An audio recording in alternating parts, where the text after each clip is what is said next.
ये लड़ाई इस देश के संविधान को बचाने की लड़ाई है। ये लड़ाई इस देश के संविधान के मूल भावना को बचाने की लड़ाई है। ये लड़ाई इस देश में बेरोजगारों को रोजगार दिलाने की लड़ाई है। ये लड़ाई महिलाओं को इंसाफ दिलाने की लड़ाई है। तो मैं तो यही बोलता हूँ, ये लोग बतौलेबाज हैं, आप घमंडिया बोल रहे हैं। शर्म आनी चाहिए मोदी जी आपको कि आप भारत के लोगों को और भारत के सम्मानित मतदाताओं को आप घमंडिया बोलते हैं। इस देश के क्या कोई भी मतदाता घमंडी नहीं हो सकता? इस देश का नागरिक घमंडी नहीं हो सकता। घमंड है तो सिर्फ और सिर्फ आपके अंदर है, भारतीय जनता पार्टी के नेताओं के अंदर है, आपके नेताओं के अंदर, आपके सरकार के मंत्रियों के अंदर है। भारतीय जनता पार्टी के नेताओं की, इनके मुख्यमंत्रियों की, इनके मंत्रियों की भाषा किसी फिरंगी लड़कों से कम थोड़ी है। ये इस तरह की बात करते हैं। ये ऐसा लगता है कि सड़क छाप लोग हैं जो चौक चौराहे पर खड़े होकर लोगों पर कमेंट करते रहते हैं। इस तरह के लोग हो गए। कांग्रेस मुक्त भारत का उन्होंने अभियान चलाया था, बड़ी बड़ी बातें कर रहे थे। कौन मुक्त हो रहा है? किस पार्टी से मुक्ति मिल रही है इस देश को? भारतीय जनता पार्टी से। हिमाचल में किससे मुक्ति मिली? कांग्रेस से मुक्ति मिली क्या? कर्नाटक में किससे मिली? कर्नाटक में किससे मिली? बिहार में किससे मुक्ति मिली? ठीक है, कितने राज्यों में सरकार है? उत्तर प्रदेश नहीं गिनाएंगे आप ये बताइए ना, कितने राज्यों में सरकार है? उत्तर प्रदेश में है, देश का सबसे बड़ा राज्य ना। पूर्ण बहुमत की सरकार 6 से 7 राज्यों में बची है और एनडीए की सरकार मिला जुला के 10 राज्यों में बची है। वो भी तो पूछेंगे कांग्रेस की पूर्ण बहुमत की सरकार की। एक सवाल ये भी पूछा जा रहा है ना कि जो लोग एक दूसरे के धुर विरोधी थे वो अब एक मंच पे कैसे आ रहे हैं?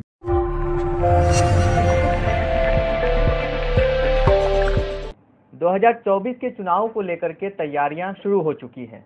वैसे अब राजनीतिक गलियारों में चर्चाएं इस बात को लेकर के भी हो रही है कि ऐसा तो नहीं है कि 24 का चुनाव समय से पहले करा दिया जाएगा। अभी हमारे साथ मौजूद है कांग्रेस नेता मशकूर अहमद उस्मानी। उनसे बातचीत करेंगे जिस प्रकार से इंडिया गठबंधन की बैठक हो रही है, पहले पटना, उसके बाद बेंगलोर, फिर मुंबई में। क्या लगता है कितना प्रभाव छोड़ेगा एनडीए पर? देखिए, इंडिया अलायंस जब बना और उसके बाद उसके सूत्रधार रहे बिहार के मुख्यमंत्री माननीय नीतीश कुमार जी, और पहली बैठक पटना में हुई, फिर बेंगलोर में, और अब बॉम्बे में बैठक संपन्न हुई है। जब से इंडिया अलायंस बना है तब से भारतीय जनता पार्टी के लोगों में, अब एनडीए कहने का तो मतलब नहीं है क्योंकि एनडीए तो अब बचा नहीं है कुछ। हालांकि वो 38 दल के साथ फोटो 38 दल है, कैसे नहीं बचा है? मैं बता रहा हूँ ना, 38 दल के साथ फोटो खिंचा रहे हैं। जिस दल का कोई एक मुखिया नहीं, जिस दल का कोई सरपंच नहीं जीता हुआ, कोई प्रधान नहीं जीता हुआ, आप उनको लेके बैठ के खिंचा लीजिए फोटो। अच्छी बात है, फोटो में भीड़ तो रहना चाहिए ना भाई। प्रधानमंत्री जी वैसे भी जहाँ जाते हैं तो स्पॉन्सर्ड भीड़ रहती है, तो ये राजनीतिक दल को भी स्पॉन्सर्ड वे में उन्होंने बुला के फोटो खिंचवा लिया। तो इनके पेट में दर्द हो गया, और पेट में दर्द हुआ, और जब बेंगलोर में बैठक थी दूसरी, उसी दिन का डेट उन लोगों ने तय किया ताकि किसी तरह से जो है वो इस बैठक को जो है नाकाम करने की कोशिश कर इंडिया अलायंस की बैठक को, और मीडिया फुटेज उनकी तरफ आ जाए। हालांकि वो नाकाम रहे और नाकाम रहेंगे, निश्चित तौर पर वो नाकाम रहेंगे इसमें। और इंडिया अलायंस की बड़ी अच्छी बैठक हुई है और तमाम पार्टियों ने रेजोल्यूशन पास किया है, और वो रेजोल्यूशन ये है कि हम लोग मिलकर चुनाव लड़ेंगे, इंडिया अलायंस मिलकर चुनौती देगा। आपको मालूम है कि लगभग 62% वोट जिन पार्टियों के पास है, उन पार्टियों ने मिलकर एक अलायंस बनाया है। इंडिया का बता दीजिए ना कितने लोग हैं, मिला जुला के तो उनका 38% वोट है।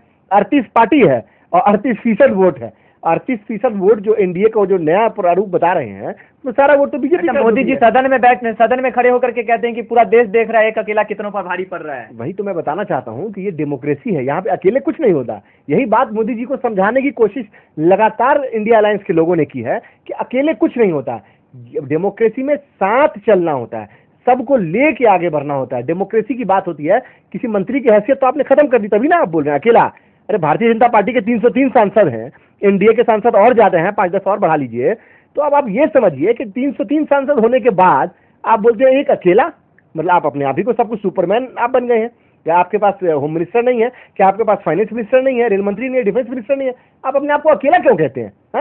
डेमोक्रेसी में कोई अकेला होता है? आप खुद बोलते हैं कि हम चुनाव से जीत के आए, जनता ने चुना है, तो भाई जनता ने चुना तो जनता आपके साथ होगी, तो आप अकेला क्यों कहते हैं अपने आप को? अकेला करके आप ये सिद्ध करना चाहते हैं कि आप अपने आप को जनता से ऊपर मानते हैं। आप ये सिद्ध कहते हैं ना कि देश में मोदी लहर चल रही है। अब लहर क्या चल रही है, वो लहर तो आने वाले समय में बात मालूम चल जाएगी कि कितनी लहर है और कैसी लहर है, और उस लहर का क्या होता है, ये आने वाला समय बताएगा।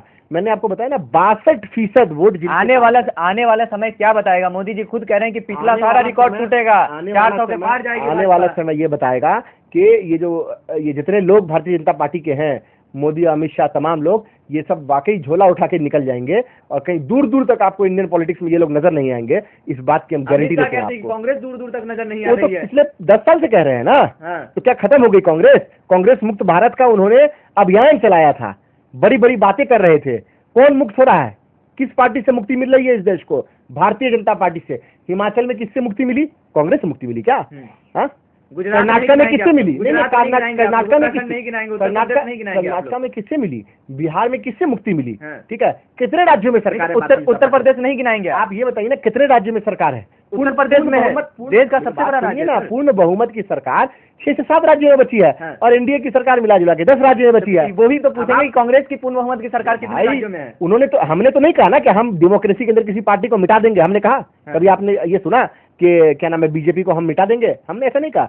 डेमोक्रेसी में हमने ये कहा कि हर तरह की पॉलिटिकल पार्टी होती है, हर तरह की आइडियोलॉजी होती है। आइए आप चुनाव लड़िए, अपनी आइडियोलॉजी लोगों को बताइए, अपना विकास का एजेंडा लोगों को बताइए और किस तरफ से आप देश का विकास करना चाहते हैं, देश को आगे बढ़ाना चाहते हैं। हमने कभी ये नहीं कहा कि भाई हम जो है मुक्त कर देंगे, खत्म कर देंगे, मिटा देंगे और फेंक देंगे और मार देंगे। ऐसी बातें हमने नहीं कही। हमने कभी भी मर्यादा को नहीं तोड़ा।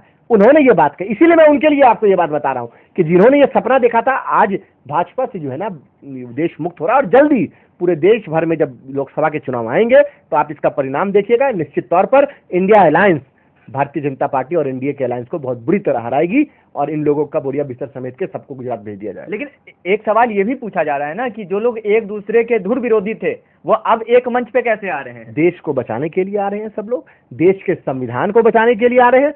आज आपने देखा कि देश के संविधान को किस तरह से तार तार किया जा रहा है, किस तरह से देश के अंदर बेरोजगारी बढ़ी है, किस तरह से देश के अंदर महिलाओं पर अत्याचार हो रहा है, दलित बहनों पर अत्याचार हो रहा है। मणिपुर के अंदर आपने देखा कि एक ट्राइबल महिला को नग्न अवस्था में परेड कराया गया। कितनी शर्म की बात है। आपने देखा हाथरस में किस तरह से दलित बहन का रेप हुआ। आपने देखा कि कश्मीर में किस तरह से कठुआ के अंदर आसिफा का रेप हुआ। और सिर्फ रेप नहीं हुआ बल्कि इन रेप करने वालों के समर्थन में यात्राएं निकाली गई, इनके समर्थन में तिरंगा को इस्तेमाल किया गया, इनके समर्थन में लोगों ने नारे लगाए। जिन लोगों ने लिंचिंग की उनको गिरफ्तार किया गया। जब वो बेल पर बाहर आए तो उनको भारतीय जनता पार्टी के नेता और सरकार के मंत्रियों ने उनको माला पहनाया। देश में किस तरह से बेरोजगारी है, इन तमाम चुनौतियों को स्वीकार किया हम लोगों ने, इंडिया अलायंस ने, और अपने जो भी हमारे आपस के जो भी डिफरेंसेस थे उन डिफरेंसेस को भुलाकर एक कॉमन मिनिमम प्रोग्राम के तहत कि इस देश के संविधान को बचाना है, इस देश के युवाओं को रोजगार देना है, इस देश को तरक्की की राह पर लाना है, इस देश के अंदर एक ऐसा माहौल बनाया जाए जिस माहौल में आपसी भाईचारा हो, लोग एक दूसरे से मोहब्बत की बात करें, मोहब्बत का पैगाम आम करें, ना कि नफरतों का बाजार गर्म हो।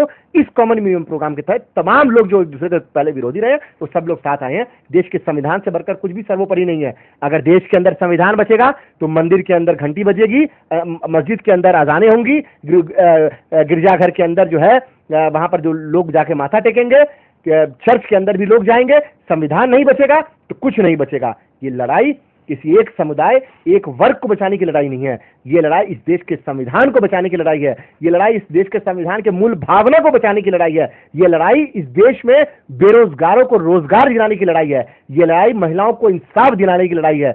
ये लड़ाई जो अग्निवीर जो बना के इन्होंने छोड़ दिया नौजवानों को, जो उनको पूर्ण रूप से रोजगार कैसे मिले, कैसे वो देश की सेवा करें, ये लड़ाई इसलिए है। ये लड़ाई अच्छी स्वास्थ्य व्यवस्था के लिए है। ये लड़ाई अच्छी शिक्षा व्यवस्था के लिए है। आपने देखा पिछले दिनों कैसे प्रधानमंत्री ने कह दिया कि दरभंगा में एम्स खुल गया।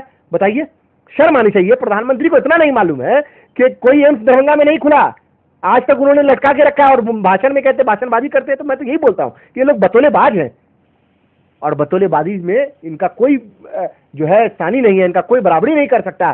झूठ अगर भारतीय जनता पार्टी से ज्यादा अगर किसी पार्टी के लोग बोलते हैं तो बता दीजिए। और देश के प्रधानमंत्री खुले मन से, सार्वजनिक मन से झूठ बोले, सरकारी कार्यक्रमों में झूठ बोले, पार्टी के कार्यक्रमों में झूठ बोले, ऐसा तो देश ने कभी नहीं देखा।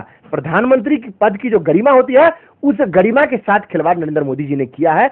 आने वाले समय में देश की जनता इसको उनको बता देगी कि आप इस पद के लायक नहीं थे, गलती हो गई, उस गलती का सुधार किया जाएगा। एक बात बताइए, आप इंडिया अलायंस बता रहे हैं, मोदी जी इसे घमंडिया बता रहे हैं, कह रहे हैं इंडिया नहीं घमंडिया है। तो वो यही कहना चाह रहे हैं कि इंडिया के लोग घमंडिया हैं। इंडिया अलायंस में जितने लोग हैं उनके पास आप देखिए तमाम पॉलिटिकल पार्टी का वोट शेयर कितना है, 62-63% का वोट शेयर है, और आप घमंडिया बोल रहे हैं। शर्म आनी चाहिए मोदी जी आपको कि आप भारत के लोगों को और भारत के सम्मानित मतदाताओं को आप घमंडिया बोलते हैं। इस देश के क्या कोई भी मतदाता घमंडी नहीं हो सकता, इस देश का नागरिक घमंडी नहीं हो सकता। घमंड है तो सिर्फ और सिर्फ आपके अंदर है, भारतीय जनता पार्टी के नेताओं के अंदर है, आपके नेताओं के अंदर, आपके सरकार के मंत्रियों के अंदर है। और घमंड ऐसा कि जब पत्रकार आपके मंत्रियों से सवाल पूछते हैं कि 250-300 रुपए, 350 रुपए का टमाटर हो जाता है तो आपकी क्या स्थिति होती है, तो उसमें आपकी मंत्री पत्रकार से बोलती है कि आप तिहाड़ में गए तो क्या हुआ। जब आपके मंत्री से पूछा जाता है कि प्याज महंगा हो गया तो आपके मंत्री क्या बोलते हैं कि भाई हम तो प्याज नहीं खाते हैं। तो ये घमंड की बात तो आप है, आपके अंदर है। असम के मुख्यमंत्री ने साफ साफ कहा है कि महंगाई के लिए मियां जिम्मेदार है। हाँ, तो वही तो बोल रहे हैं कि आप ये शर्म आनी चाहिए कि एक प्रदेश के मुख्यमंत्री को इस तरह की बात किसी खास समुदाय के बारे में, मियां क्या होता है भाई? हाँ, मियां क्या होता है? शर्म आनी चाहिए।